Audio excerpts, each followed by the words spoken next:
Hi friends, welcome to my channel. இன்றைக்கி நம்ம பார்க்க போகிறது நம்ம பூஜை பாத்திரங்களை எப்படி க்ளீன் பண்ணலாம் அப்படின்னு சொல்லிட்டு நான் லாஸ்ட் இயர் தீபத்துக்கு எப்படி ஈஸியாக க்ளீன் பண்ணி வைக்கலாம் அப்படின்னு நான் வீடியோ கொடுத்துருக்கேன். அதோட லிங்க்கும் டிஸ்கிரிப்ஷனில் கொடுக்குறேன். இப்போ பாருங்கள் ஃப்ரெண்ட்ஸ், நம்ம பொதுவாக தீபம்னு கிடையாது, பொதுவாக செவ்வாய் நம்ம விரத நாட்களில் இதுமாதிரி பூஜை பாத்திரங்களை க்ளீன் பண்ணுறது எப்படி ஒரு ஈஸியாக நம்ம க்ளீன் பண்ணலாம், இதுக்கு நான் புளி எலுமிச்சம்பழம் அந்த மாதிரி எந்த ஒரு பொருளும் இல்லாமல் எப்படி ஈஸியாக க்ளீன் பண்ணலாம் அப்படின்னு சொல்லிட்டு தான் ஃப்ரெண்ட்ஸ் வாங்க பார்க்கலாம். இப்போ பாருங்கள், பூஜை பாத்திரங்கள் விளக்குறதுக்கு முன்னாடி என்னோட பூஜை பாத்திரங்கள் எப்படி இருக்குன்னு சொல்லிட்டு தான் வீடியோவில் உங்களுக்கு காமிச்சிட்டு இருக்கேன்.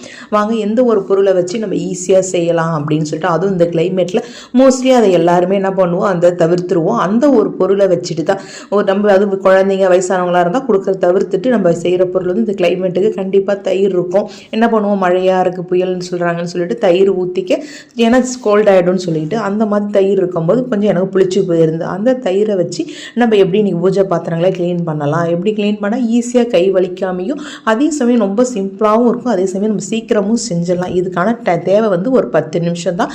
அதுவும் நம்ம எதுவுமே ரொம்ப நேரம் தேய்க்க போகிறதும் இல்லை, எதுவுமே இல்லை. வாங்க ஃப்ரெண்ட்ஸ் பார்க்கலாம். இப்போ பாருங்கள், என்கிட்ட தயிர் இருந்துச்சா, அதை வந்து நான் ஸ்க்ரப்பு போட்டு எதில் தொட்டு தீத்த போடணும் அந்த ஒரு சின்ன பிளாஸ்டிக் பாதில் நான் ஊற்றிக்கிட்டேன். அடுத்தது பூஜை பாத்திரங்கள் பொதுவாகவே விளக்குறது நான் தனியாக ஸ்க்ரப் வச்சுருப்பேன். இப்போ அந்த மாதிரி ஒரு ஸ்க்ரப்பை எடுத்துகிட்டு இந்த மாதிரி தயிரில் வந்து நம்ம எடுத்து தயிரை தொட்டு ஒவ்வொரு பூஜை பாத்திரத்துலையும் ஃபுல்லாக நீங்கள் அப்ளை பண்ணி விட்டுடுங்க. நம்ம விளக்குறதுக்கு முன்னாடி எப்படி இருக்குன்றதையும் பாருங்கள், நம்ம அப்ளை பண்ணும்போது எப்படி ஒரு டிஃப்ரென்ஸ் இருக்குன்றதையும் கண்டிப்பாக பாருங்கள் ஃப்ரெண்ட்ஸ். நல்லா அதுவும் உங்களுக்கு ஒரு சில இடத்துல திட்டாக தெரியுது அப்படின்னும் போது அந்த இடத்துல நல்லாவே நீங்கள் அப்ளை பண்ணுங்கள்.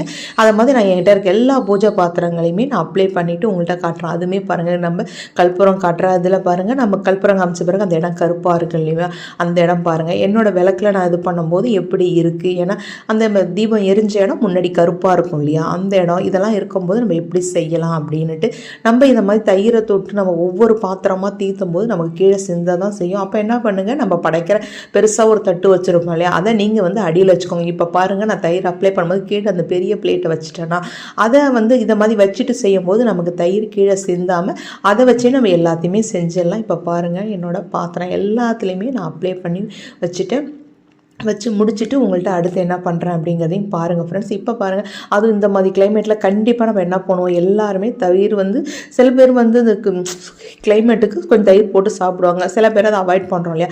இப்போ பாருங்கள், அந்த பெரிய பிளேட்டில் கொஞ்சம் இருந்துச்சு, அதை வந்து அப்படியே அந்த பிளேட்லேயே நீங்கள் அப்ளை பண்ணுங்கள். விலகிறதுக்கு முன்னாடி எப்படி இருக்குது, தயிர் அப்ளை பண்ணதும் எப்படி இருக்குதுன்னு சொல்லிட்டு பாருங்கள் ஃப்ரெண்ட்ஸ். உங்களுக்கு நல்லாவே டிஃப்ரெண்ட்டு தெரியும். இதை போல் உங்கள்கிட்ட தயிர் எக்ஸ்ட்ரா இருக்கிற சமயம் இதை வந்து நம்ம ஃப்ரிட்ஜ்லேயே ஸ்டோர் பண்ணியிருந்தாலுமே எத்தனை நாள் கழித்து நம்ம வீட்டில் இருக்கவங்களுக்கு கொடுக்கலாம் சொல்லுங்கள் பார்ப்போம். ஏதாவது இந்த கிளைமேட்டில் இப்போ கண்டினியூவாக ஒரு வாரமாக நமக்கு அப்படியே ஒரு சாரல் மழையாக இருக்கா, அது மாதிரி இருந்தப்போ எனக்கு தயிர் கொடுக்க விருப்பம் இல்லை.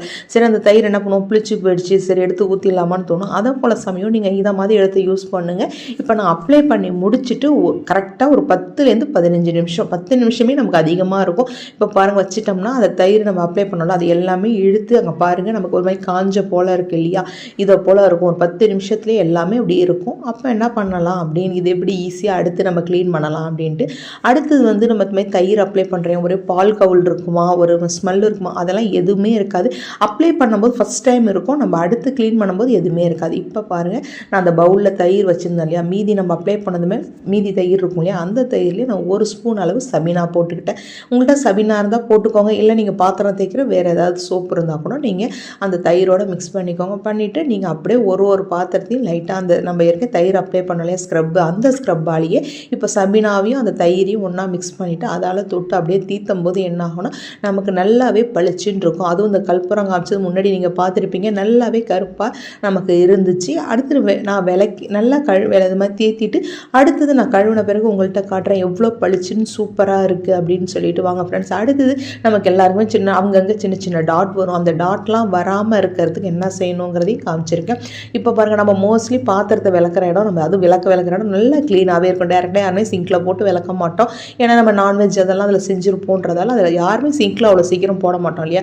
இதை மாதிரி இது பண்ணும்போது இப்போ பாருங்கள், கழுவின பிறகு எப்படி இருக்குது பளிச்சுன்னு சொல்லிட்டு. இப்போ பாருங்கள் ஃப்ரெண்ட்ஸ், இப்போ விளக்கின இந்த தூபதுவே முன்னாடி எப்படி கருப்பாக இருந்துச்சு, இப்போ எப்படி இருக்குது. நம்ம நல்லா அப்ளை நல்லா தேய்ச்சி இது நம்ம தயிர் போட்டு அப்ளை பண்ணி 10 நிமிஷம் கழிச்சு நம்ம சபீனாவையும் தயிரும் போட்டு பண்ணும்போது எவ்வளோ பளிச்சுன்னு க்ளீனாக இருக்குன்னு பாருங்கள்.